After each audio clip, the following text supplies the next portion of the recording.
പാർട്ടിക്ക് പുറത്തുനിന്നും അകത്തുനിന്നുമുണ്ടായ അതിഭീകരമായ പ്രതിസന്ധികളെ അതിജീവിച്ച് വി.ഡി. സതീശൻ മുഖ്യമന്ത്രിയായി സത്യപ്രതിജ്ഞ ചെയ്ത് അധികാരമേൽക്കുമ്പോൾ സതീശന് സമാനമായി വിജയം കൈവരിക്കുന്ന രണ്ടു പേരുണ്ട് സഭയിൽ.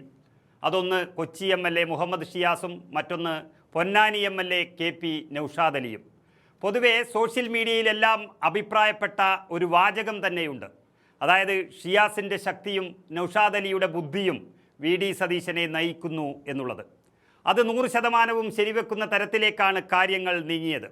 ഷിയാസ് സതീശൻ്റെ നാട്ടിൽ നിന്നും അതേ തണലിൽ വളർന്നു വന്നപ്പോൾ നൗഷാദ് അലി മലപ്പുറത്തെ മുസ്ലിം ലീഗ് കരുത്തിൻ്റെയും പാർട്ടിക്കുള്ളിലെ ഗ്രൂപ്പ് പോരിനെയും അതിജീവിച്ച് കടന്നു വന്നതാണ്. അങ്ങനെ വരണമെങ്കിൽ തന്നെ രാഷ്ട്രീയത്തിൽ ചെറിയ മെയ്വഴക്കമൊന്നും പോരാ. ഏതായാലും സതീശൻ മുഖ്യമന്ത്രിയാകുമ്പോൾ മറ്റൊരു നേതാവിൻ്റെ ഉയർച്ച കൂടി കോൺഗ്രസ് രാഷ്ട്രീയത്തിൽ രേഖപ്പെടുത്തുകയാണ്. മുഖ്യമന്ത്രി ചർച്ചകൾക്കിടയിൽ വി.ഡി. സതീശൻ ക്യാമ്പിൻ്റെ നെടും തൂണായി നിലയുറപ്പിച്ച് തന്നെയാണ് പൊന്നാനിയിൽ നിന്നുള്ള നിയുക്ത എം.എൽ.എ. കെ.പി. നൗഷാദ് അലി കേരള രാഷ്ട്രീയത്തിൽ ശ്രദ്ധ നേടുന്നത്. മലപ്പുറത്തെ മുസ്ലിം ലീഗ് അപ്രമാദിത്യത്തിൽ തിളച്ചു മറിയുമ്പോഴും കോൺഗ്രസിൻ്റെ പ്രതിച്ഛായ വാനോളം ഉയർത്താൻ ആര്യാടൻ മുഹമ്മദിന് ശേഷമുള്ള ഒരു കോൺഗ്രസിലെ മുസ്ലിം സാന്നിധ്യമായും നൗഷാദ് അലി മാറുകയാണ്.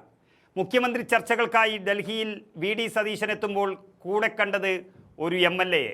പാർട്ടിയിൽ ഗ്രൂപ്പുണ്ടാക്കാത്ത വി.ഡി. സതീശനൊപ്പം അടിയുറച്ച് നിന്നവരിൽ പ്രമുഖൻ പൊന്നാനി എന്ന മലപ്പുറത്തെ ഇടതുകോട്ട പിടിച്ചെടുത്ത കെ.പി. നൗഷാദ് അലി തന്നെയാണ്.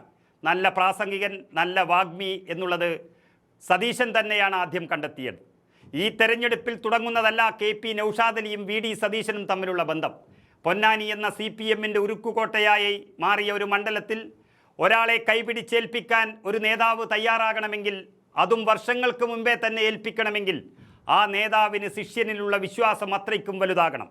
സതീശൻ എങ്ങനെയാണോ കേരളം പിടിക്കുമെന്ന ദീർഘവീക്ഷണം കൊണ്ടു നടന്നത്, അതിനു സമാനമാണ് നൗഷാദ് അലി പൊന്നാനി പിടിക്കാൻ നീക്കം നടത്തിയത്. വെള്ളാപ്പള്ളി നടേശൻ വിഷം തുപ്പുമ്പോഴും മലപ്പുറത്തിനൊരു പോറലുവേലും ഏൽപ്പിക്കാതെ, മനുഷ്യ മനസ്സുകളിൽ മുറിവേൽപ്പിക്കാതെ നോക്കിയ മലപ്പുറത്തെ ഏറ്റവും ശക്തനായ കോൺഗ്രസ് നേതാവായിരുന്നു കെ.പി. നൗഷാദ് അലി. പേര് കാണുമ്പോൾ വർഗീയതയുടെ ചാപ്പകുത്തുന്ന അതപ്പതിച്ച ഈ രാഷ്ട്രീയക്കാരുടെ മുന്നിലൂടെ മനസ്സും ശരീരവും മുഴുവൻ മതേതരത്വം നിറച്ചുവെച്ച് തലയുയർത്തി നടന്ന നേതാവാണ് നൗഷാദ് അലി. അതുകൊണ്ട് തന്നെയാണ് വി.ഡി. സതീശൻ്റെ വിശ്വാസത്തിനപ്പുറം പൊന്നാനിക്കാരും ആ വിശ്വാസം നൗഷാദ് അലിയിൽ അർപ്പിച്ചിരിക്കുന്നത്. വിശന്ന വയറുമായോ വിരിവെക്കാൻ ഇടമില്ലാതെയായോ ഒരയ്യപ്പ ഭക്തനും ഭാരതപ്പുഴ മുറിച്ചു കടക്കരുത് എന്ന് നൗഷാദ് അലിക്ക് നിർബന്ധമായിരുന്നു. അതുകൊണ്ട് തന്നെ കാലങ്ങളായി വിരിവെക്കാറുള്ള ഇടം കുറ്റിപ്പുറത്തെ റോഡ് നിർമ്മാണത്തിൽപ്പെട്ട് നഷ്ടപ്പെട്ടപ്പോൾ അവിടെ നിന്ന് കുറച്ചുമാറി അയ്യപ്പ ഭക്തർക്ക് വിരിവെക്കാനും ശരണമന്ത്രങ്ങൾ ഉരുവിടാനും സ്ഥലമുണ്ട് എന്ന് ആ സ്ഥലം ഒരുക്കിക്കൊടുത്ത് കാത്തുവെച്ച നേതാവാണ് കെ.പി. നൗഷാദ് അലി. അതുമാത്രമല്ല, അവർക്ക് അന്നദാനം നൽകാനും കെ.പി. നൗഷാദ് അലി എന്ന കോൺഗ്രസ് നേതാവിൻ്റെ നേതൃത്വത്തിലുള്ള ഫൗണ്ടേഷന് കഴിഞ്ഞിട്ടുണ്ട്. വെള്ളാപ്പള്ളി നടേശൻ പറഞ്ഞ പച്ച നുണകൾക്കുള്ള ഉത്തരമായിരുന്നു ഇതെല്ലാം.